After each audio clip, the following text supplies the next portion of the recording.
Welcome back students. आपकी 6th class की नई बुक आई है दीपकम, जो कि पिछले साल लॉन्च हो चुकी थी। इस साल जो नए बच्चे आए हैं 6th क्लास में, जिनको अभी अभी क्लास 6 में एडमिशन मिला है, उन बच्चों की बुक का नाम रहेगा दीपकम, जो पिछले साल नई आई है। इसका मैंने पिछले साल भी बेटे वीडियो बनाया था, लेकिन उसमें क्या हुआ था कि मैंने रिटन एक्सरसाइज आपकी सीरियसली नहीं दी थी। मुझे नहीं मालूम था कि आपको रिटन एक्सरसाइज की भी जरूरत पड़ेगी, तो मैंने सिर्फ समझा दिया था, लिखा ठीक से नहीं था। तो बहुत से बच्चों को कंफ्यूजन था कि लिखने में समझ में नहीं आ रहा है, तो मैंने दोबारा से आपके लिए वीडियो बनाई है। इसमें सारा का सारा रिटन कंटेंट भी आपका मैंने अच्छी तरह से दिया है और लेसन भी दोबारा से अच्छी तरह से समझाया है। तो आप लोग इसको देख लीजिए, और फिर भी कहीं कुछ डाउट हो तो आप लोग कमेंट सेक्शन में बेटे पूछ सकते हैं। तो पहला पाठ है आपका प्रथमः पाठ। पहला पाठ, वयम वर्णमालां पठामः, हम वर्णमाला पढ़ते हैं। वयम मतलब हम सब, वर्णमालाम का मतलब वर्णमाला को, पठामः का मतलब पढ़ते हैं। तो वर्णाः द्विविधाः भवन्ति, वर्ण दो प्रकार के होते हैं। वर्णाः का मतलब सारे वर्ण, द्विविधाः का मतलब दो प्रकार के, भवन्ति का मतलब होते हैं। कौन कौन से होते हैं? स्वराः व्यंजनानि च, यानी कि स्वर और व्यंजन, दो प्रकार के सारे वर्ण होते हैं, स्वर और व्यंजन। तो इन स्वर और व्यंजन को हम लोग अलग अलग पढ़ेंगे। स्वर क्या होते हैं, सबसे पहले स्वर के बारे में जानेंगे हम लोग। तो स्वराणाम उच्चारणम स्वतंत्र रूपेण भवति, यानी कि स्वरों का उच्चारण स्वतंत्र रूप से होता है। यानी कि जब हम स्वर को बोलते हैं तो हमें किसी और वर्ण को साथ लेने की जरूरत नहीं पड़ती है। वर्ण इंडिपेंडेंटली बोले जा सकते हैं जो स्वर होते हैं। अब स्वर जो होते हैं, स्वर भी दो तरह के होते हैं, ठीक है। समान अक्षराणी, संध्या अक्षराणी। एक तो होते हैं समान अक्षर वाले, जो कि एक ही अक्षर के बने हुए होते हैं, और दूसरे होते हैं स्वर जो दो अक्षरों से मिलकर के बने होते हैं। अब जो समान अक्षर वाले होते हैं वो भी दो तरह के होते हैं, हर्ष स्वर और दीर्घ स्वर। समान अक्षराणी ये दो तरह के होते हैं, जैसे अ, ई, उ, री से ऋषि और र, ये आपके हर्ष स्वर होते हैं, इनके छोटे स्वर होते हैं। और आ, ई, उ, री से ऋषि ये आपके दीर्घ स्वर होते हैं। जैसे आप बोलते भी हैं छोटे अ बड़ा आ, छोटे ई से ली, बड़ी ई से ई, तो ये क्या है, दीर्घ स्वर को हम बड़ा कहते हैं, ठीक है। छोटे ऊ से उल्लू, बड़े ऊ से ऊन, ऐसे करके आपने याद किया होगा बेटे। ये सारे के सारे दीर्घ स्वर कहलाते हैं, और जिनको बोलने में कम समय लगता है वो हर्ष स्वर कहलाते हैं। जैसे आ बोल दिया हमने तो हमें कम समय लगा, लेकिन हमने बोला आ तो हमें ज्यादा समय लगा। तो जिनको बोलने में ज्यादा समय लगता है वो दीर्घ स्वर कहलाते हैं, जिनको बोलने में कम समय लगता है वो हर्ष स्वर कहलाते हैं। ये तो हो गई हमारी समान अक्षर वाली बात, अ, आ, ई, उ, री से ऋषि, र, ये सारे के सारे हमारे समान अक्षर स्वर होते हैं। इसके बाद होते हैं संध्या अक्षर। तो ए, ऐ, ओ, औ, ये चारों के चारों हमारे संध्या अक्षर होते हैं। ए जो है ये बनता है दो अक्षरों से मिलकर। कैसे बनता है देखिए, हम लोग जानेंगे। यहाँ पर ए जो बनता है वो अ प्लस ई से मिलकर के बनता है, छोटे ए से एडी, ठीक है।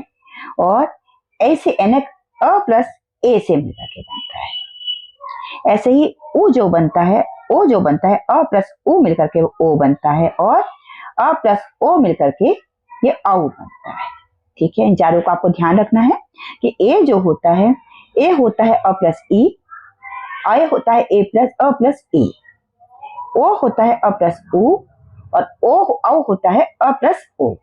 ये आपको ध्यान रखने पड़ेंगे बेटे।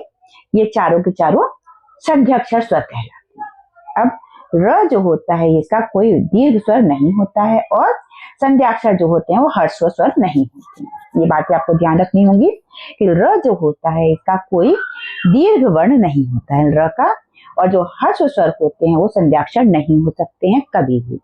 हर्ष स्वर कौन कौन से होते हैं?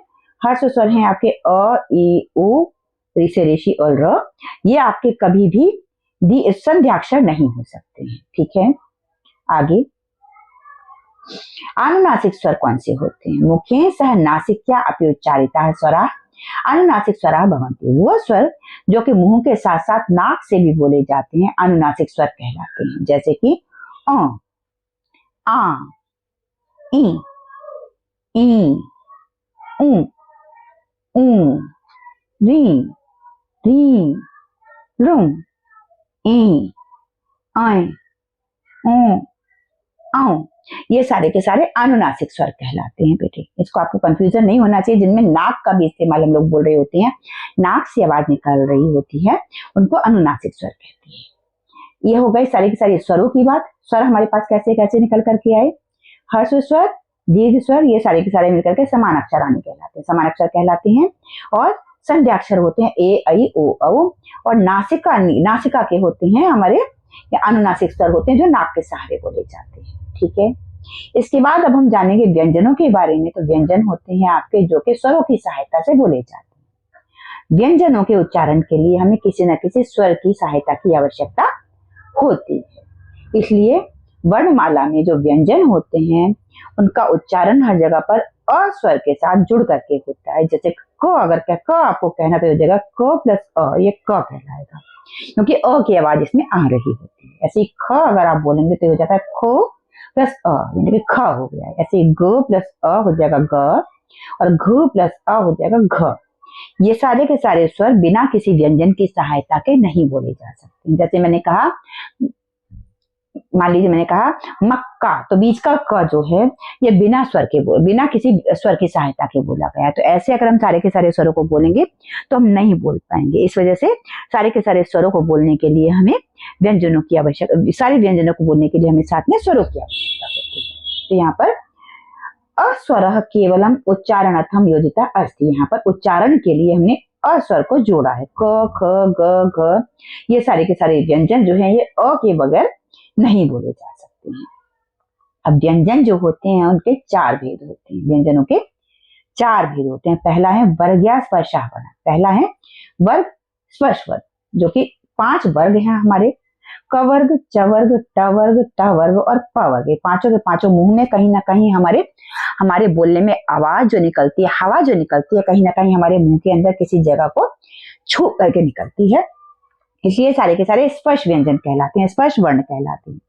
वर्ग्या स्पर्शा वर्ण वर्ग में होते हैं ये, और स्पर्श वर्ण होते हैं, मतलब मुंह में, हमारे मुंह के अंदर कहीं ना कहीं ये टच करके हवा को निकलने देते हैं। जैसे क वर्ग है, क वर्ग के बोलते जाते हैं, गले के अंदर से आवाज आती है। आप बोल करके देखिए बेटा तो आपको ज्यादा आसानी से समझ में आएगा। क वर्ण की आवाज पूरे के पूरे क वर्ग की एक ही जगह से बोलेंगे आप तो निकल के आती है। क, ख, ग, घ, ङ, मुंह के अंदर एक ही जगह से आवाज निकल करके आ रही होती है। ऐसे ही अगर हम बात करेंगे च वर्ग की, तो च, छ, ज, झ, या, ये सारे के सारे एक ही जगह से हमारे मुंह के अंदर आवाज आ रही होती है। इसी तरीके से ट वर्ग जो होता है, ट, ठ, ड, ढ, ण, पांचों के पांचों लेटर जब हम बोलते हैं तो हमारे मुंह के अंदर एक ही जगह पर हमारी जीभ टकरा रही होती है। ऐसे ही ट, थ, ड, ध, न अगर हम बोलेंगे तो इनमें एक ही जगह पर हमारी जीभ टच कर रही होती है। ऐसे ही प, फ, ब, भ, म अगर हम बोलेंगे तो हमारे होठ टच हो रही होती हैं एक दूसरे से, तब हम इन पांचों वर्णों को बोल पाते हैं। तो ये पांचों के पांचों वर्ग होते हैं, इनमें 5-5 वर्ण होते हैं। तब फिर क वर्ग, च वर्ग, ट वर्ग, ट वर्ग और प वर्ग, ये सारे के सारे स्पर्श वर्ण कहलाते हैं। इसके बाद दूसरे होते हैं वर्ग्या स्पर्शा। तो व्यंजन वर्गा स्वकीय उच्चारण स्थानानुसारेण पंचसु वर्गेण विभक्ता भवन्ति। ये 5 वर्गों में बटे हुए होते हैं। अपने मुंह में जो हम बोलते हैं वहां पर जहां पर ये छू रहे होते हैं उसके हिसाब से इनको हम 5 वर्गों में बांटते हैं। इनके पांचों के नाम भी होते हैं, अभी हम पढ़ेंगे बेटा। अब आगे है अंतस्थ वर्ण। पहला तो हो गया हमारे वर्ग्या स्पर्शा। 4 प्रकार के व्यंजन होते हैं, हमने पढ़ा था। पहले हो गए स्पर्शा वर्णा, यानी कि वर्ग्या वर्णा, जिनके वर्ग हैं और जो मुंह में कहीं ना कहीं स्पर्श करके बोले जाते हैं। इसके बाद दूसरे होते हैं अंतस्था वर्ण। तो अंतस्था कौन कौन से होते हैं? य, र, ल, व, ये अंतस्था होते हैं। तो अंतस्था वर्ण जो होते हैं ये मुंह में अलग अलग तरह से बोले जाते हैं, अर्ध स्वर की तरह से भी कई बार बोले जाते हैं। ठीक है, जैसे कि अ प्लस ई मिलकर के जब बनाएंगे तो क्या बनाएंगे? य बनाएंगे। ठीक है, और य प्लस अ मिलेगा तो बनेगा यद्यपि। जैसे हमने बनाया तो यह शब्द, यह वर्ण को हम बोल रहे हैं। जैसे री के साथ अ जब मिलता है तो ये र बनता है, र। ठीक है, ल के साथ अगर अ जुड़ता है तो बनता है ल, और उ के साथ अ जोड़ता है तो बनता है व। तो ये य, र, ल, व, ये सारे के सारे जो होते हैं अर्ध स्वर भी कहा जाता है इनको। ये अंतस्थ व्यंजन होते हैं आपके सारे के सारे, जो कि अ लगा करके बोले जाते हैं, इसलिए व्यंजन कहलाते हैं। लेकिन ये ध्वनि जो निकालते हैं वो स्वर की तरह निकालते हैं, इसलिए इनको अर्ध स्वर कहा जाता है। इसके बाद तीसरा प्रकार होता है व्यंजनों का ऊष्मा वर्णा, जिनको बोलने से मुंह के अंदर से हीट निकलती है, गर्मी निकलती है, गर्म हवा निकलती है मुंह से बोलने पर। इनको श, श, स, ह, इन चारों को आप बोल करके देखिए बेटा। जब आप बोलते हैं तो मुंह में से ऐसे लगता है कि जैसे गर्म हवा निकल रही है। आप हाथ पर हथेली लगा कर मुंह के आगे लग सकते हैं। श, श, स, ह बोलेंगे तो मुंह में से गर्म हवा आपकी बाहर निकलती है, इसलिए इनको ऊष्म वर्णा कहा जाता है। ऊष्म मतलब हीट, वर्णा का मतलब वो हीट जिनको बोलने पर मुंह से हवा बाहर निकलती है। ठीक है। चौथा प्रकार होता है वर्णों का आयोगवाह, जो कि होते हैं अंग, आह। ये दोनों के दोनों वर्ण आयोगवाह कहलाते हैं। ये विशिष्ट व्यंजन वर्ण होते हैं। इनका जो एक उच्चारण होता है वो स्वर के संयोजन के पहले होता है। जैसे कि अंग के साथ आ लगता है, अनुस्वार लगता है तो ये अंग बन जाता है, और आह बोलते हैं तो अ के साथ विसर्ग लगता है तो ये आह बनता है। तो अंग जो बनेगा तो उसके साथ अनुस्वार लगेगा अ के साथ, और आह बनाएंगे तो अ के साथ विसर्ग लगेगा। विसर्ग आप लोग जानते हैं, संस्कृत आप लोग पढ़ रही हैं, तो विसर्ग की भी आपको अच्छी पहचान होगी। जो बाद में दो बिंदियां लगाई जाती हैं हमारी, उनको विसर्ग कहते हैं। तो व्यंजनैः सह सर्वेषाम् अपि स्वराणाम संयोजन भवति, यानी कि व्यंजनों के साथ सभी स्वरों का संयोजन होता है। व्यंजनों के साथ भी सभी स्वरों का संयोजन होता है। व्यंजन जो होते हैं वो बिना स्वर के नहीं बोले जाते हैं। तो व्यंजनैः सह स्वराणाम संयोजनेन गुणिताक्षराणि भवन्ति, क्योंकि जो व्यंजन होते हैं उनके साथ जब स्वर जुड़ जाते हैं तो उनको गुणिताक्षर कहा जाता है, इसलिए गुणित अक्षर बन जाते हैं। तो आगे हम इन गुणित अक्षरों को करेंगे, किस तरीके से होते हैं इनको हम हल करेंगे बेटे। देखिए आपको मात्राएं दी हुई हैं, अ, आ, ई, उ, ऊ, और उसके साथ मात्राएं कैसे लगती हैं वो भी आपको दिया। क के लिए लगेंगी क, का, की, कुकू, ये आपको दिया हुआ था, सॉल्व किया हुआ। आगे मैंने आपके लिए किए हैं, आपको राइटिंग का प्रॉब्लम था, मैंने अच्छी तरह से आपको लिख करके अब दे दिए हैं। ये यहाँ से आप लोग समझ सकते हैं। ख के लिए बनेगा ख, खा, खी, खू, खू। उसके बाद ग के लिए बनेगा ग, गा, घी, घी, गु, गु। घ के लिए बनेगा घ, घा, घी, घी, घु, घू। ङ के लिए बनेगा ङ, ङा, ङी, ङी, ngू, ngू। इसके बाद च का आपको दिया हुआ है, भरा हुआ है ये, च, चा, ची, ची, चू, चू। इसके बाद छ का बनेगा छ, छा, छी, छी, छू, छू। इसके बाद ज के लिए बनेगा ज, जा, जी, जी, जू, जू। इसके बाद झ के लिए आपका बनेगा झ, झा, झी, झी, झू, झू। या के लिए बनेगा या, ये, यूं, यूं। ठीक है। अगले पेज पर आपको दिया हुआ है पदामह लिखामह, मतलब बोलते हैं फिर लिखते हैं। तो आपको मात्राएं दी हुई हैं। तो क्रो, क्रो, क्रो, के, कै, को, कौ, ये आपको भरा हुआ है। उसके बाद के मैंने आपको भर के दिए हैं। ख, ख, ख, खे, कै, खो, खौ। ठीक है। ग्र, ग्री, ग्रू, गो, गौ, गए, गो, गौ, गे, गए, गो, गौ। उसके बाद घ, घी, घू, घे, घई, घो, घौ, न, री, रू, रे, नई, रो, नौ। उसके बाद च का भरा हुआ है आपका च, त्री, टू, चे, चाई, चो, चौ। उसके बाद छ का बनेगा छ, थ्री, थ्रू, छे, छई, छो, छौ। ज्रो, जी, जू, जे, जई, जो, जौ। उसके बाद झ का बनेगा आपका झ्र, झ्री, झू, आपका बनेगा झ्र, थ्री, झ्रू, झे, झई, झो, झौ। यहाँ का बनेगा यूं, ये, यई, यूं, यौ। ठीक है। इसके बाद आगे आपको देखा ट लेटर पर आपको फिर मात्राएं वही आ गई, ट, टा, टी, टी, टू, टू। इसके आगे हम बढ़ेंगे ठ के लिए, ठ, ठा, ठी, ठी, ठू, ठू, ड, डा, डी, डी, डू, डू। ढ के लिए आपका बनेगा ढ, ढा, ढी, ढी, ढू, ठू। ना के लिए बनेगा ना, ना, नी, नी, नू, नू। इसके आगे त का आपको भर के दिया हुआ है, त, ता, ती, ती, तू, तू। इसके बाद थ का हम भरेंगे, ठ, था, थी, थी, थू, थू। दा का हम भरेंगे द, दा, दी, दी, दू, दू। फिर ध के लिए ध, धा, धी, धी, थू, थू। इसके बाद न के लिए न, ना, नी, नी, नू, नू। प के लिए प, पा, पी, पी, पू, पू। फ के लिए फ, फा, फी, फी, फू, फू। ब के लिए ब, बा, बी, बी, बू, बू। भा के लिए भा, भा, भी, भी, भू, भू। म के लिए म, मा, मी, मी, मू, मू। इसके बाद आगे है, फिर से आपको दे दिए गए हैं भरे हुए ट के, ट, टी, टू, टे, टाई, टो, टौ। फिर ठ, ठी, ठू, ठे, ठई, ठो, ठौ। फिर ड्र, ड्री, ड्रू, डे डाई डो डौ, फिर द्र द्री द्रु, ढ ढे ढ्रु, ढे ढाई ढो ढौ, फिर ना ने नो, ने नई नो नौ। फिर आगे आपको ता का भर के दिया हुआ है।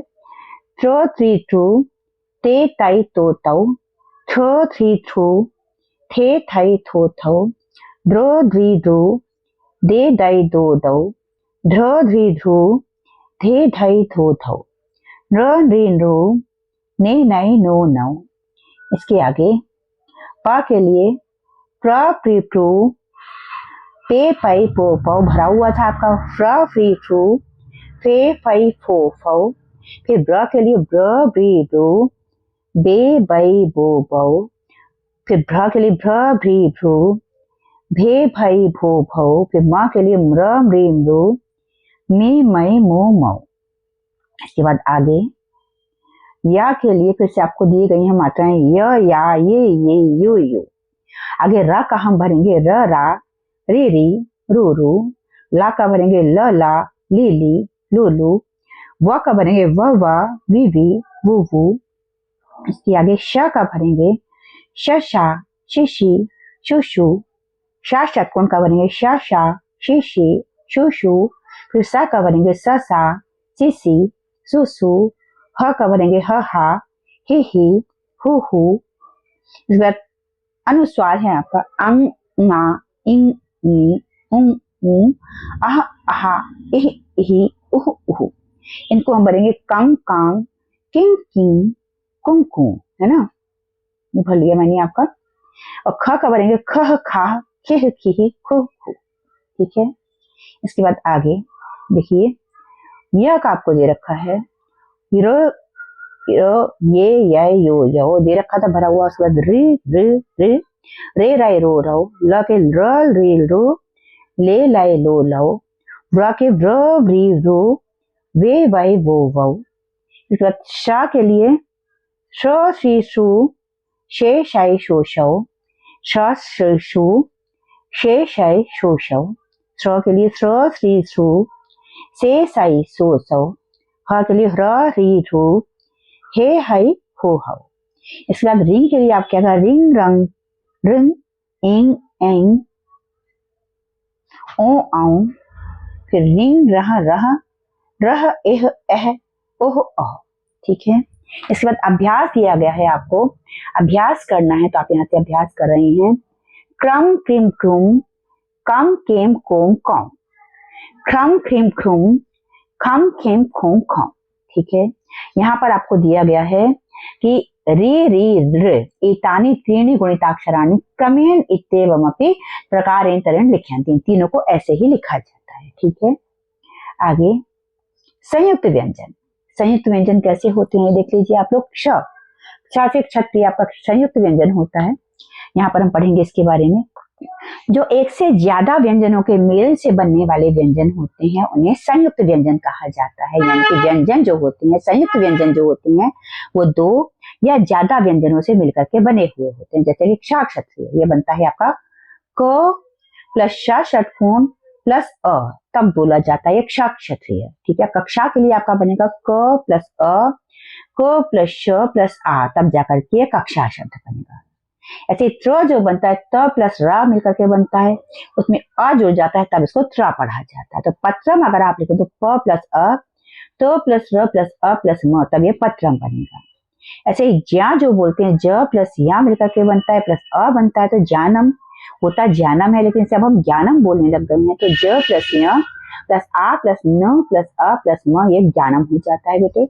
इसके बाद द्य बनता है द प्लस य से, तो अ प्लस अ जुड़ जाता है तब इसको हम द्या पढ़ पाते हैं। तो विद्या में जो द्या आता है वो व प्लस ई प्लस द प्लस य प्लस आ, तब जाकर के विद्या बनता है। तो एवमेव सर्वेषां व्यंजनानां सवैः व्यंजनैः सह मेलेन संयुक्त व्यंजनानि भवन्ति। और इसी तरीके से बहुत सारे जो व्यंजन होते हैं उनमें मिल करके व्यंजन बनाए जा सकते हैं, संयुक्त व्यंजन बन सकते हैं। जैसे कि बनता है आपका क्य, क्या बनाने के लिए क प्लस य प्लस अ बन जाता है ना। ऋण बनता है तो र प्लस न बन जाता है। द्र बनाना होता है न प्लस त प्लस र बन जाता है। क्र बनाना होता है तो क प्लस र बन जाता है। इंद्र बनाना होता है न प्लस द प्लस र बन जाता है। ओष्ठ्य में ओष्ठ्य बनाना होता है तो श प्लस ठ प्लस य बन जाता है। ऐसे ही द्या बनाना हो तो आपका द प्लस य बन जाता है। ष्ट्र बनाना हो तो श प्लस ट प्लस र बन जाता है।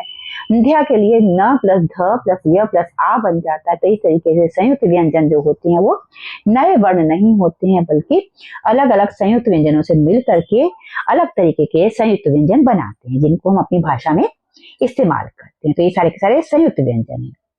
आगे अब हम पढ़ेंगे वर्ण वियोग। तो वर्ण वियोग की भी मैंने आपकी एक्सरसाइज बेटा की हुई है, उसे मैं आपको करवा देती हूँ। तो वर्ण वियोग में आपको जैसे अज का दिया हुआ है, अ प्लस ज प्लस अ प्लस विसर्ग, ये आपको अजह का दिया हुआ है पूरा का पूरा वर्ण वियोग। ऐसे ही मैंने आगे सारे के सारे आपके लिए किए हुए हैं, उनको मैं आपको करवा देती हूँ। जैसे कि अगर आपको राम का करना है, रामह का करना है, तो र प्लस आ प्लस म प्लस अ प्लस विसर्ग रामह हो गया। हरे का करना है तो ह प्लस अ प्लस र प्लस ए प्लस विसर्ग आपका हरे हो गया। ऐसे ही सीता का करना है तो स प्लस ई प्लस त प्लस आ, ये आपका सीता हो गया। ऐसे ही गुरु का करना है तो ग प्लस उ प्लस र प्लस उ प्लस विसर्ग आपका गुरु हो गया।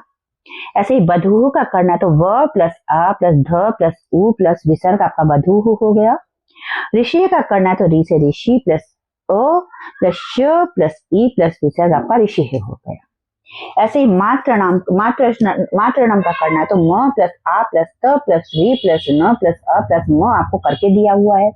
ऐसे ही ट्रुतम का किया हुआ था क प्लस र प्लस प प्लस त प्लस अ प्लस म आपको करके दिया हुआ है। रकारा का मैंने किया है आपके लिए, तो र प्लस क प्लस आ प्लस र प्लस अ प्लस विसर्ग आपका रकारा का हो गया वर्ण वियोग। ऐसे ही देवाह का करना हो तो द प्लस ए प्लस व प्लस आ प्लस विसर्ग आपका देवाह हो गया। ऐसे ही एक का अगर करना है तो ए प्लस क प्लस अ प्लस क प्लस अ प्लस विसर्ग आपका एक हो गया।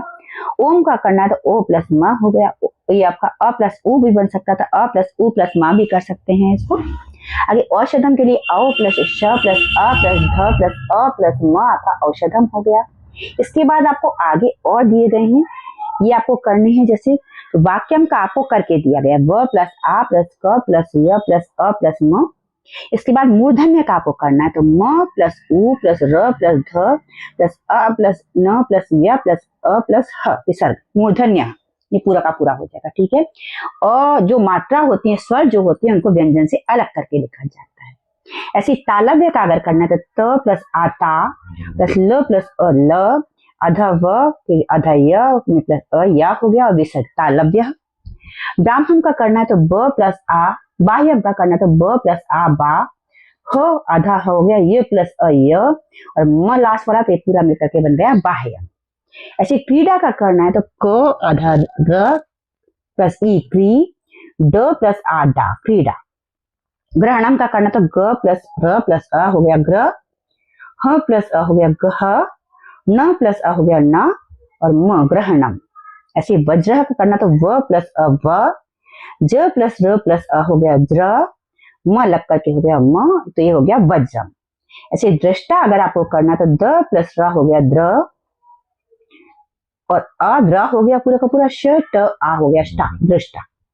आगे प्रगति अगर करना तो प प्लस र प्लस आ हो गया प्रगटा, ग प्लस अ ग, त प्लस ई प्लस ह हो गया तिह, तो पूरा हो गया प्रगति है। ऐसे ब्रह्म का करना है तो ब प्लस र प्लस आ हो गया ब्र, ह प्लस म प्लस आ हो गया म, तो ये हो गया ब्रह्म।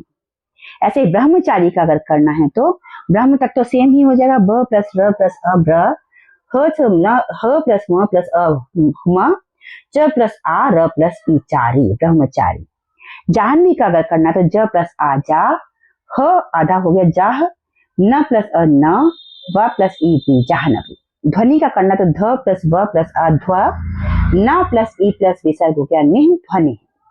सरस्वती का अगर आपको वर्ण वियोग करना तो स प्लस अ स, र प्लस अ र, आधा सा सरस, व प्लस अ व, त प्लस ई टी सरस्वती।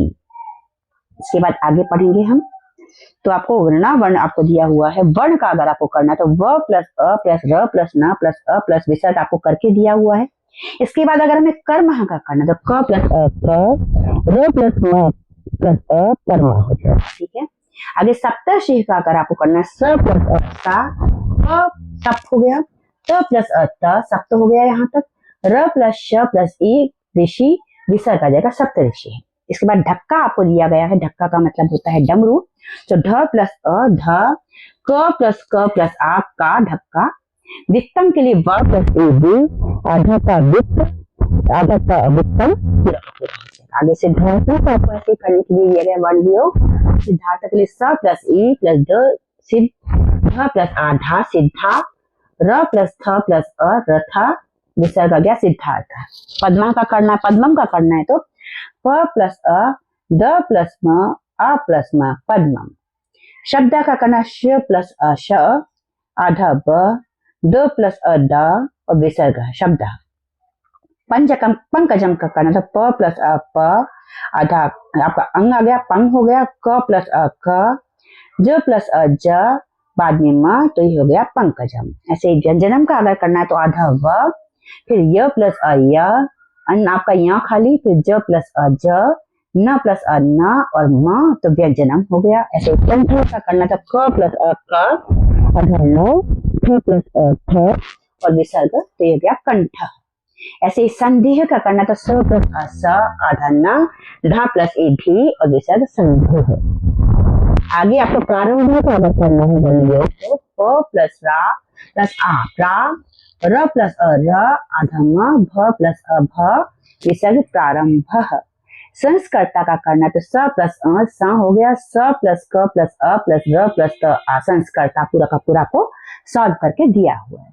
इसके बाद कांस कान तो क प्लस आ, आधा स प्लस क प्लस आ प्लस ना हो गया कांस कान। इसके बाद आपको दिया है कस निश्चित तो क प्लस अ प्लस स प्लस म प्लस ई प्लस आधा श प्लस च प्लस ई प्लस द कस निश्चित है ना।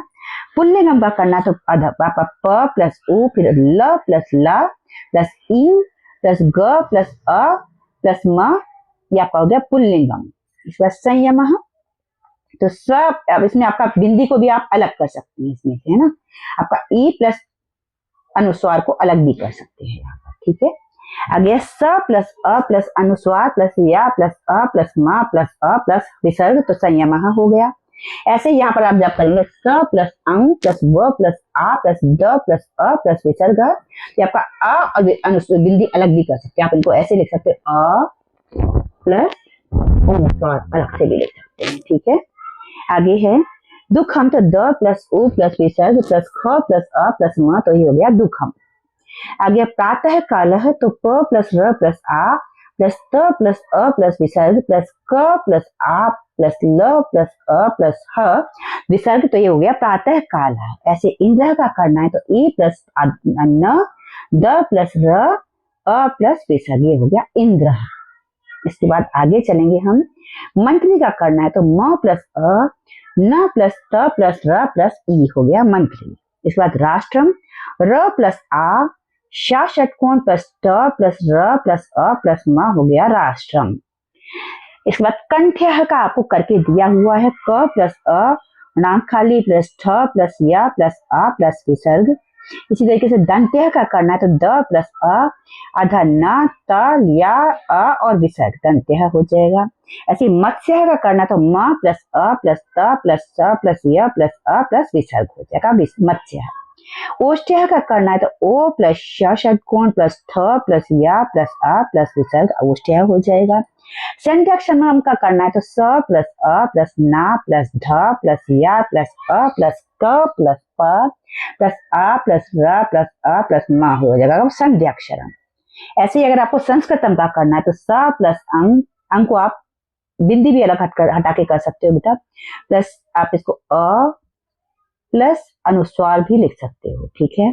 तो स प्लस अंग प्लस स प्लस क प्लस र प्लस अ प्लस त प्लस आ प्लस म संस्कृतम हो जाएगा ये आपका पूरा का पूरा। इसके बाद आपको धाष्ट्यम दे रखा है तो ध प्लस आ प्लस र प्लस श प्लस त प्लस य प्लस अ प्लस म आपका धाष्ट्यम हो जाएगा। इसके बाद कार्स्यम दे रखा है तो क प्लस आ प्लस र प्लस त प्लस स प्लस न प्लस य प्लस अ प्लस म हो जाएगा आपका कार्स्यम, ठीक है। इसके बाद आपको, अब तक आप वर्ण वियोग कर रहे थे, अब आपको वर्ण संयोग करना है। तो आपको दे रखा है ह इ म आ ल अ य अ, तो यह विसर्ग, तो ये हो जाएगा हिमालय। ऐसे अगला देखिए क र श न अ ह कृष्ण, आगे देखा न र इंद्र नरेंद्र। आगे मंजुल। आगे पुष्कर के लिए देखा पुष्कर। आगे कुक्कुट। आगे देखा स प्लस व प्लस अ प्लस स प्लस ता एक विसर्ग जो गया स्वास्तिक। इसके बाद आपको दे रखा है श प्लस ई प्लस क प्लस श प्लस अ प्लस क प्लस आ प्लस, तो ये हो गया आपका शिक्षक। ये शिक्षक बनेगा बेटा, ठीक है, शिक्षा गलत हो गया, शिक्षक बनेगा।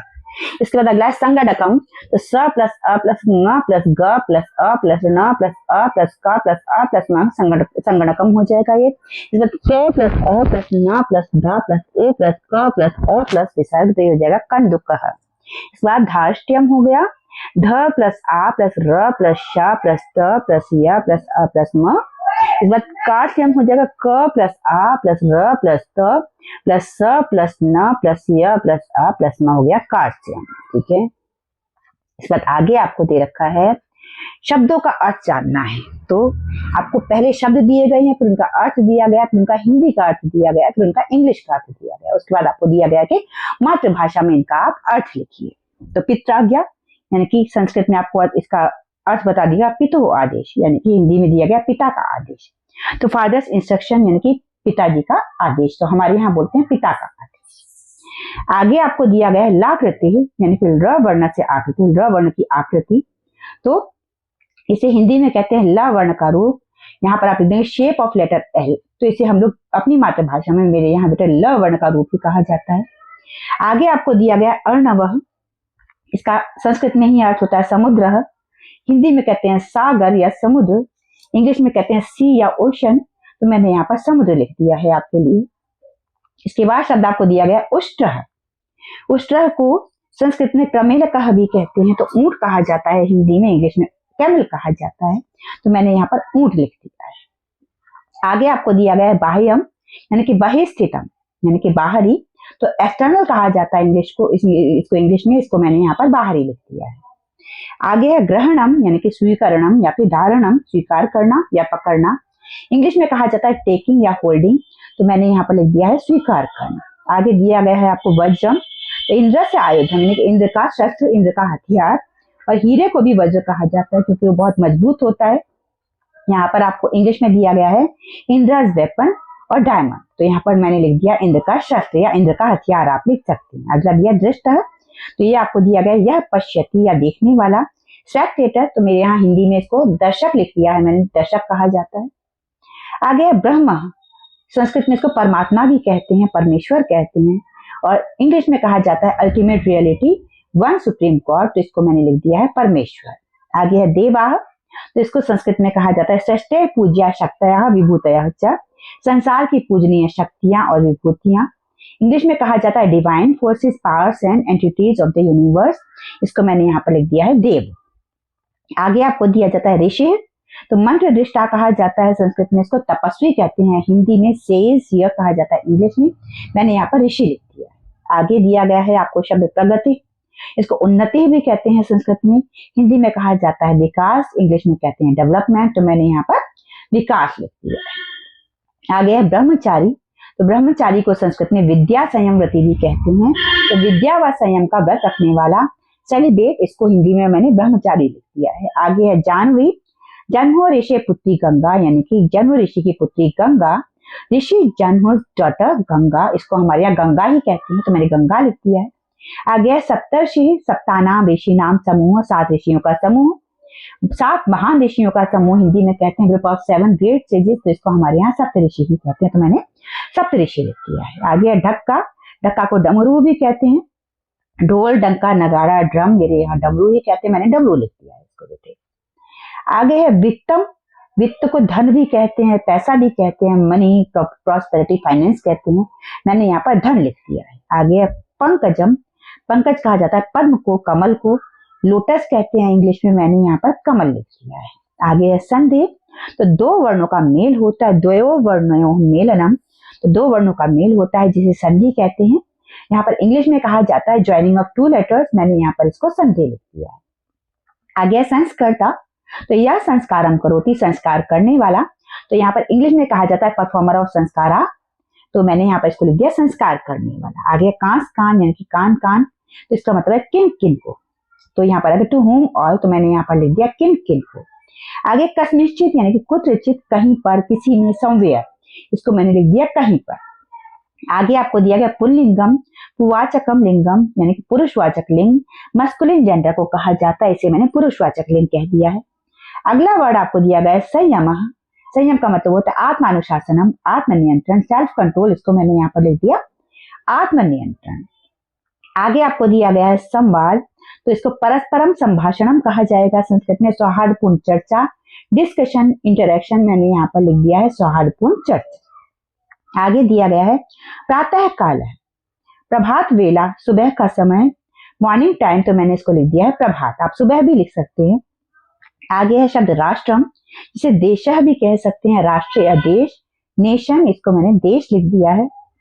अगला शब्द आपको दिया गया है मत्स्य, जिसको मीनः भी कहा जाता है, मछली, फिश, इसको मैंने मछली लिख दिया। आगे दिया गया आपको धार्ष्ट्यम यानी कि धृष्टता, ढिठाई, ऑडेसिटी जिसे इंग्लिश में कहते हैं, इसको मैंने धृष्टता लिख दिया है। आगे दिया गया कार्सियनम यानी कि संपूर्णता, तो संपूर्णता कहते हैं एंटायरली, तो संपूर्णता मैंने इसको लिख दिया है।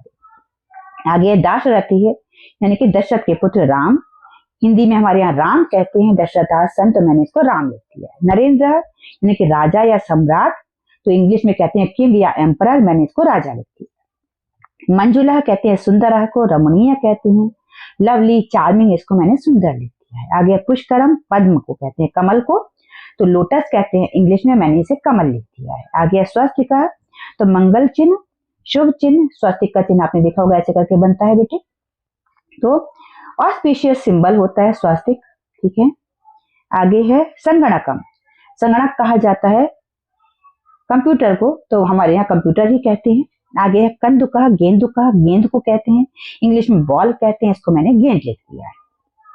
आगे है शब्द एक का मतलब हर एक को, प्रत्येक को, तो ईच वन, इसको मैंने प्रत्येक लिख दिया है, आप लोग देख सकते हैं प्रत्येक। इसके बाद अजह कहते हैं छागह या बकरे को, गॉट कहते हैं इंग्लिश में, हिंदी में कहते हैं बकरा। आगे बधू हो, परिणीता, नई विवाहित स्त्री, तो मैरिड वुमेन को बहू ही कहते हैं हमारे यहाँ। आगे मातृणम, माता का कर्ज, माता का ऋण, तो सेंस इंडेपेंडेंटनेस टू मदर, तो माता का ऋण कहा जाता है हमारे यहाँ। आगे है प्रप्तम, तो कल्पितम, माना हुआ, सपोज, तो इसको कहते हैं माना हुआ। आगे है लकार, तो ल वर्ण, तो वर्ण ल को कहा जाता है, लेटर ल, उसको ल वर्ण ही लिख देंगे। आगे है ओम, ओम को प्रणव भी कहा जाता है, तो एक अक्षर ब्रह्म होता है ओम, नेम ऑफ ब्रह्मा, इसे ओम लिख दिया है।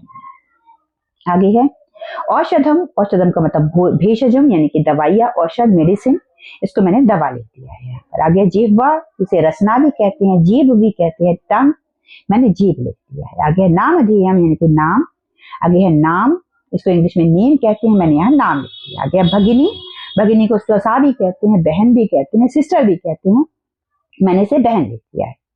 आगे है भ्राता, तो भ्राता को अनुजह या अग्रजह कहते हैं, भाई कहते हैं, ब्रदर कहते हैं, मैंने इसे भाई लिख दिया है। आगे पितामही यानी कि पिता की माता, तो उन्हें दादी कहते हैं, पेरेंटल ग्रैंड मदर, तो उन्हें मैंने दादी लिख दिया है। पितामह है यानी कि पिता के पिता, उन्हें हमारे यहाँ दादा कहते हैं, पेरेंटल ग्रैंडफादर होते हैं, उन्हें मैंने दादा लिख दिया। आगे है मातामही यानी कि माता की माता, माता की माता को हम नानी कहते हैं, मैटरनल ग्रैंड मदर कहते हैं, तो मैंने नानी लिख दिया है।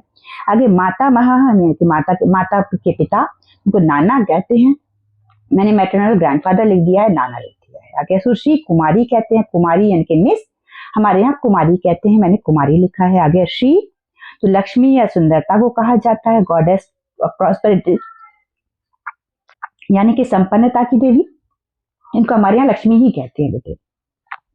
आगे है उपाधि यानी कि विशिष्टता, टाइटल, मैंने इसे विशेषता ही लिखा है। प्रथम नाम यानी कि मुख्य नाम, पहला नाम, फर्स्ट नेम, तो इसे मैंने पहला नाम ही लिखा है। आगे है मध्य नाम यानी कि बीच का नाम किसी का, मध्यवर्ती नाम, तो मिडिल नेम कहा जाता है, बीच का नाम। आगे है अंत्य नाम यानी कि अंतिम नाम, सरनेम जिसे कहते हैं, तो लास्ट नेम यानी कि अंतिम नाम। आगे है कुल नाम, तो कुलस्य गोत्रस्य वंशस्य व नाम यानी कि कुल गोत्र या वंश का नाम, फैमिली नेम जिसे कहा जाता है, ये होता है कुल नाम, मैंने लिख दिया है इसको। आगे है आपका कस्य चित्रम वदंतु लिखन्तु च, आपको किसका चित्र है ये देखना है और बताना है कि ये किसका चित्र है। तो सबसे पहले जो आपको चित्र दिया गया ये है गणेश का, तो यहाँ पर आपको लिखा हुआ है गणेश है।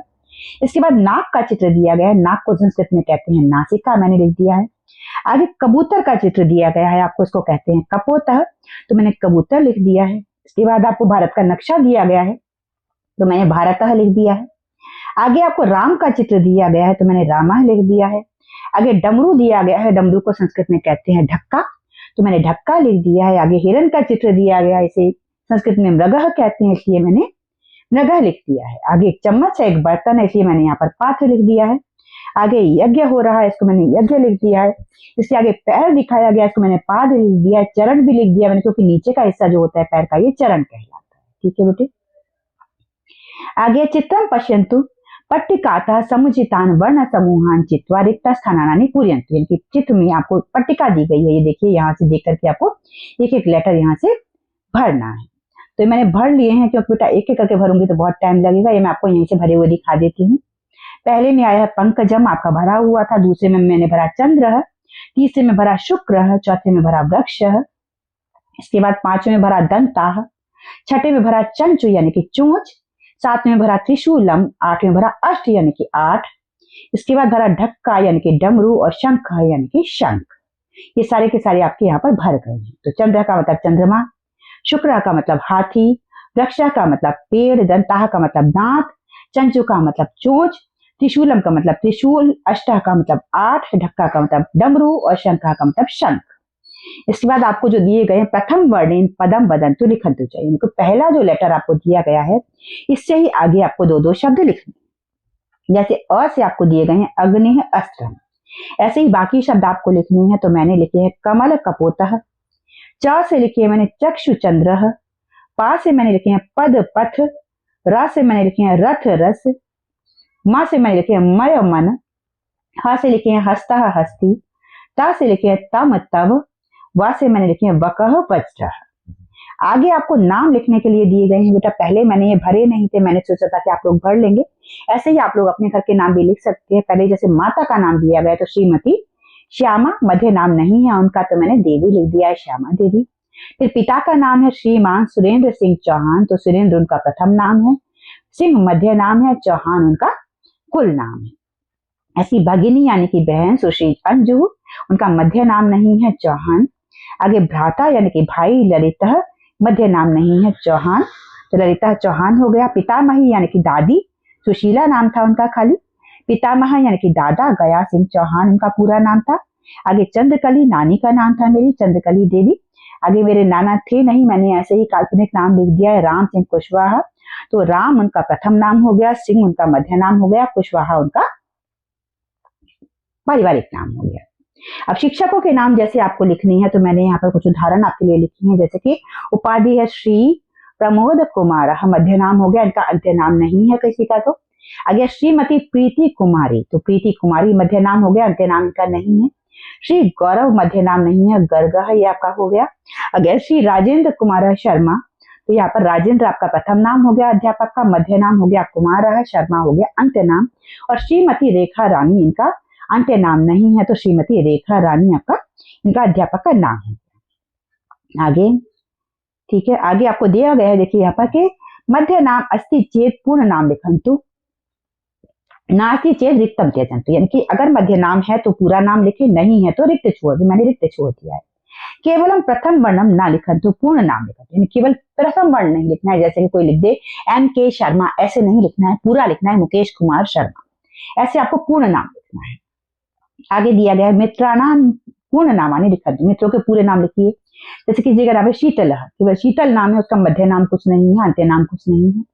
आगे दिया है आनंद कुमार, आनंद उनका प्रथम नाम है, कुमार मध्य नाम है, अंत्य नाम नहीं है, तो मैंने खाली छोड़ दिया। आगे दिया प्रमोद कुमार शर्मा, रानी शर्मा इनका मध्य नाम नहीं है, ऐसे ही आप लोग भी लिख सकते हैं। इसके बाद योग्यता विस्तार में आपको दिया गया है वर्णानाम षट उच्चारणानि स्थानी, वर्णों के 6 उच्चारण स्थान आपको दिए गए हैं, इनको हम यहाँ से आगे पढ़ेंगे।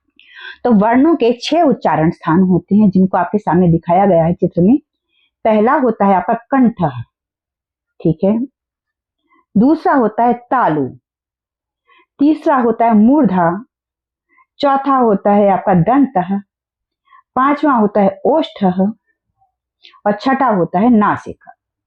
इन 6 को आप चित्र में भी देख सकते हैं। कंठ यानी कि कंठ से आवाज आ रही है। उसके बाद तालु यानी कि तालु में से आवाज आ रही है, तालु यहाँ पर होता है, देखिए मुंह में। मूर्धा यानी कि आगे बढ़ जाता है, थोड़ा सा मूर्धा में स्थान आ गया यहाँ पर। इसके बाद ओष्ठ होठ पर आ जाता है और दंता दांतों पर रह जाता है और नासिका यानी कि नाक से आवाज आती है। ठीक है, ये 6 स्थान होते हैं जहां से सारे के सारे वर्ण बोले जाते हैं। अब कंठ वर्ण कौन कौन से होते हैं जो गले से बोले जाते हैं? कंठ कहाँ पर है? देखिए कंठ से बोले जा रहे हैं यहाँ से। ये कौन कौन से वर्ण है? अ आ बोल के देखिए आप लोग। क ख ग घ ङ और ह और अह, ये सारे के सारे कंठ्य वर्ण होते हैं। इसके बाद हैं तालव्य वर्ण। तो तालव्य तालु से बोले जाते हैं। बोल करके देखिए, आपको पता चलेगा। तो ई च छ ज झ ञ य श, ये सारे के सारे तालव्य वर्ण होते हैं, तालु से बोले जाते हैं। इसके बाद है मूर्धन्य वर्ण। मूर्धन्य देखिए और आगे बढ़ाए, मुंह के अंदर आगे आ गए। यहाँ मुंह के अंदर जहां पर होती है जगह, यहाँ से बोले जाते हैं। री री ट ठ ड ढ ण र श, ये सारे के सारे मूर्धन्य वर्ण होते हैं, मूर्धा से बोले जाते हैं। इसके बाद होते हैं दंत्य वर्ण, जो दांतों से बोले जाते, दांतों से सट करके बोले जाते हैं। दांत देखिए दांतों से बोले जाते हैं यहाँ पर। ये तो र होता है, त थ द ध न ल स, ये सारे के सारे दंत्य वर्ण होते हैं, दांतों की मदद से बोले जाते हैं। आगे है ओष्ठ्य वर्ण। होठों को चिपक के बोलते हैं, होठ चिपक जाते हैं बोलने पर, जैसे उ प फ ब भ म, ये सारे के सारे ओष्ठ्य वर्ण होते हैं। इसके बाद है नासिक्य वर्ण। नासिक्य में आपको नाक से बोले जाते अंग होता है, जैसे कि इसे नासिक्य वर्ण कहा जाता है। साथ में आगे आ गए द्विस्थानीय वर्णानाम उच्चारण स्थानीय। ऐसे भी वर्ण होते हैं जो 2 जगह से इकट्ठे बोले जाते हैं, जैसे कंठ तालव्य, जो कंठ से और तालव्य से इकट्ठे बोले जाते हैं, और कंठोष्ठ्य वर्ण होते हैं जो कंठ और होठों से बोले जाते हैं। तो कंठ तालव्य होते हैं ए ऐ, हमने पहले भी पढ़े थे, और कंठोष्ठ्य होते हैं ओ औ। ठीक है, ये संयुक्त अक्षर होते हैं, हमारे संयुक्त वर्ण होते हैं, संयुक्त व्यंजन। आगे स्वस्थानीय सह नासिक्या वर्ण, जो अपने स्थान से भी बोले जाते हैं और नासिका से भी बोले जाते हैं। तो हर वर्ग का जो 5वां लेटर होता है वो ऐसा होता है। जैसे क वर्ग का 5वां लेटर होता है क ख ग घ ङ, तो ङ जो होता है कंठ प्लस नासिका से बोला जाता है। च छ ज झ ञ, च जो है तालव्य वर्ग होता है, तो यहाँ से य जो बोला जाता है तालु प्लस नासिका से बोला जाता है। ऐसे ही ट ठ ड ढ ण पूरा का पूरा मूर्धन्य वर्ग होता है, तो मूर्धा से बोला जाता है, ना प्लस नासिका से बोला जाता है। ऐसे ही त थ द ध ना पूरा दंत्य होता है, तो दांत से बोला जाता है, ना और नासिका से बोला जाता है। ऐसे ही प फ ब भ म, तो ये आपका म जो है ओष्ठ्य होता है, ओष्ठ्य प्लस नासिका हो जाता है। स्वस्थाना नासिका, नासिका से आपका अंग अंग बोला जाता है। ठीक है, ये सारे के सारे आपको क्लियर हो गए होंगे। इसके बाद होते हैं दंतोष्ठ्य वर्ण, जो दांतों से और होठों से बोले जाते हैं, वो होता है व। केवल एक व होता है, दांत से और ओठ से दोनों की मदद से बोला जाता है। ठीक है, आगे है सर्वेषाम एक स्थानीय वर्णानाम उच्चारण स्थान। इन सबको दिया गया है, एक जगह पर दे दिया गया आपको चित्र। तो कंठ्य है अ आ इ, अ आ क ख ग घ ह और अह। ठीक है, तालव्य है इ ई च छ ज झ य श। फिर मूर्धन्य री री ट ठ ड ढ ऋ श। उसके बाद आपको दिया गया दंत्य त थ द ध ल स और ल। ओष्ठ्य है उ उ प फ ब भ। इसके बाद आपको सर्वेषाम वर्णानाम उच्चारण स्थान, सभी का उच्चारण का स्थान एक साथ दे दिया गया। नासिक क्या है अंग ङ य न न म, सारे सारे नासिक के स्थान यहाँ से आ गए। आगे मूर्धन्य है ट ठ ड ढ ण र श और रे रे श। ठीक है, ये आपका वही आ गया पूरा का पूरा, दोबारा से कंप्लीट हो गया यहाँ पर। ये आगे परियोजना कार्यम। तो परियोजना कार्य आपको दिया जाएगा प्रथमम पाठम विहाय अस्मिन् पुस्तके आगतानां दशानां संयुक्त व्यंजन पदानां संग्रहणं कुर्वन्तु तेषां वर्ण वियोगः अपि कल्पयतु। आपको 10 ऐसे शब्द आपको ढूंढने हैं कि जो इस पाठ में आए हैं, और फिर उनका आपको वर्ण वियोग भी करना है। संयुक्त व्यंजन पदों का आपका संग्रह करना है, इसमें से जो कि संयुक्त व्यंजन वाले पद हैं उनका फिर आपको संग्रह करके उनका वर्ण वियोग भी करना है। जो मैंने वर्ण वियोग कराए हैं बेटा, उसमें वो सारे के सारे शब्द आ गए हैं यहाँ पर आपके, वहां से आप कर सकते हैं। वो सारे के सारे वर्ण वियोग में आपके हो चुके हैं बेटे। जो मैंने वर्ण वियोग वाला आपको कराया था, आपकी बुक में देखिए यहाँ वर्ण वियोग वाला पार्ट है, यहाँ से सारे के सारे शब्द आपके आ चुके हैं। यहाँ से आप छांट के लिख सकते हैं, कोई भी 10 अपनी चॉइस से लिख सकते हैं बेटे। इसके बाद आगे आपको परियोजना कार्य दिया गया है अंताक्षरी का। आपको अंताक्षरी खेलनी है किस तरीके से कि शिक्षिका शिक्षकः छात्रान् समूहद्वयेन विभज्य प्रथम गणस्य छात्रान् छात्रं स्वनामधेयं वक्तुं निर्देशति। यानी कि शिक्षिका या शिक्षक छात्रों को दो भागों में बांट करके उनको कहते हैं कि अपने नाम को एक तरह से वो बताते हैं। छात्रा स्वनामधेयं वदति, अपना अपना नाम बताते हैं। तदनंतरम द्वितीय गणस्य छात्रा छात्रा उत्तरति, दूसरे ग्रुप का बच्चा उठता है। उक्तस्य नामधेय से अंतिमं वर्णस्य स्वीकृत्य तेन वर्णेन आरंभमान किंचित नाम वदति। उसके बाद दूसरे ग्रुप का बच्चा कोई उठता है, उस नाम का जो अंतिम अक्षर था, जो किसी पहले बच्चे ने बोला, उसका जो अंतिम अक्षर है उससे कोई और नाम बोलता है। जैसे मान लीजिए पहले ग्रुप के बच्चे ने बोला अनूप, तो दूसरे ग्रुप का बच्चा बोलेगा पवन, फिर पहले ग्रुप का बच्चा बोलेगा, आगे देखिए, तत् अग्रे उक्तस्य नामधेय से अंतिम वर्णवत् स्वीकृत्य पुनः प्रथम गणस्य छात्रा छात्रा उत्थाय तेन वर्णेन आरंभमान किंचित अन्य नामधेयं वदति। वहां से जैसे उसने बोला अनूप, इधर से उसने बोला पवन, तो उधर से फिर न पर शुरू होने वाला कोई और नाम बोलेगा, जैसे कि नरेंद्र बोला या फिर नवीन बोला, कुछ भी ऐसे बोलेंगे। इस तरीके से अंताक्षरी चलती रहती है। ठीक है, इसके बाद आगे आपका जो है चित्राणि ध्यानेन पश्यन्तु शिक्षकस्य सहायेन एतेषां चित्राणां वैशिष्ट्यं लिखन्तु। चित्र को ध्यान से देखिए और शिक्षक की सहायता से इस चित्र में जो विशेषताएं हैं उनको आप लिखिए। तो इसके आगे भी आपको पूरा का पूरा करना है बेटा। तो चलिए इसको शुरू कर लेते हैं हम लोग।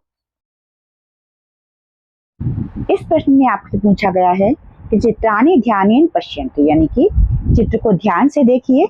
शिक्षकस्य सहायेन, शिक्षक की सहायता से, एतेषां चित्राणां वैशिष्ट्यं लिखन्तु, इन चित्रों की विशेषता लिखिए। जैसे कि सबसे पहले आपको दिया गया है कुक्कुटः विरोधी। कुक्कुट यानी कि मुर्गा कैसे बोलता है, तो जो मुर्गा बोलता है कैसे बोलता है, उसकी आवाज जो होती है कुकड़ू कू, उसमें पहले एक ह्रस्व स्वर होता है, फिर से एक मात्रा होती है, ह्रस्व स्वर होता है, फिर दो मात्राएं होती हैं, तेज आवाज होती है, फिर तीन मात्राएं होती हैं, ट्रुथ स्वर होता है। इसको देखिए आप लोग पहले एक बार ध्यान से ये आवाज सुनिए पहले। तो ये आवाजें जो ये पक्षी निकालते हैं, ये सब आवाजें बेटे आपसे आपके क्लास टीचर्स या सब्जेक्ट टीचर्स क्लास में निकालने के लिए भी कह सकते हैं। जैसे कि कुक्कुट है यानी कि मुर्गा किस तरीके से बोलता है, उसकी आवाज सुनते हैं पहले हम लोग।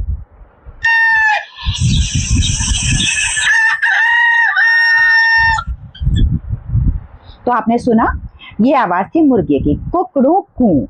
तो कुकड़ू कू देखिए आप, कुकड़ू कू, कुकड़ू कू। यहाँ पर कुकड़ू कू लंबा जा रहा है तो कुकड़ू कू आवाज हो गई। ठीक है बेटे। इसके बाद आपको दिया गया है चाशः विरोधी, यानी कि नीलकंठ जो आवाज निकालता है उसकी एक ह्रस्व मात्रा होती है। इसकी आवाज भी हमें पहचाननी पड़ेगी। तो पहले आप इसकी ध्वनि सुनिए बेटा। इसकी आवाज किस तरह की होगी, इसे आप ध्यान से सुनिए बेटा। तो सुना आपने, ये थी नीलकंठ की आवाज जो एक ही हर्ष स्वर में हमें सुनाई देती है। तो ये आपको एक हर्ष स्वर की आवाज होगा, ये आप बता देंगे। ये आवाज आपको निकालने के लिए भी टीचर्स कह सकते हैं। इसके बाद है वायसः विरोधी, यानी कि कौआ किस तरह की आवाज निकालता है, तो द्वय मात्रे दीर्घ है, वो बोलता है काव काव। तो इसकी आवाज को भी हम लोग सुन लेते हैं एक बार। कौआ कैसे बोलता है, ध्यान से सुनिएगा।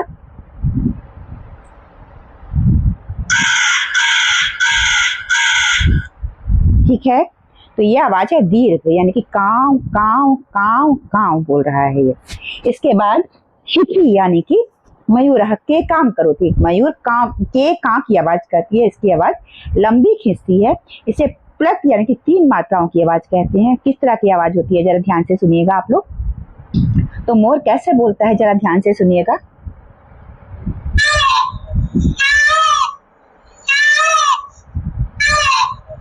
तो देखा आपने, ये तीन मात्रा के बराबर आवाज जो टाइम ले रही है इसकी मोर की आवाज। इसके बाद नकुल यानी कि नेवला कैसी आवाज करता है, आधी मात्रा की आवाज करता है। किस तरह से करता है इसे भी हम लोग सुन लेते हैं। तो नेवले की आवाज में आधी मात्रा किस तरीके से आती है, जरा ध्यान से सुनिए।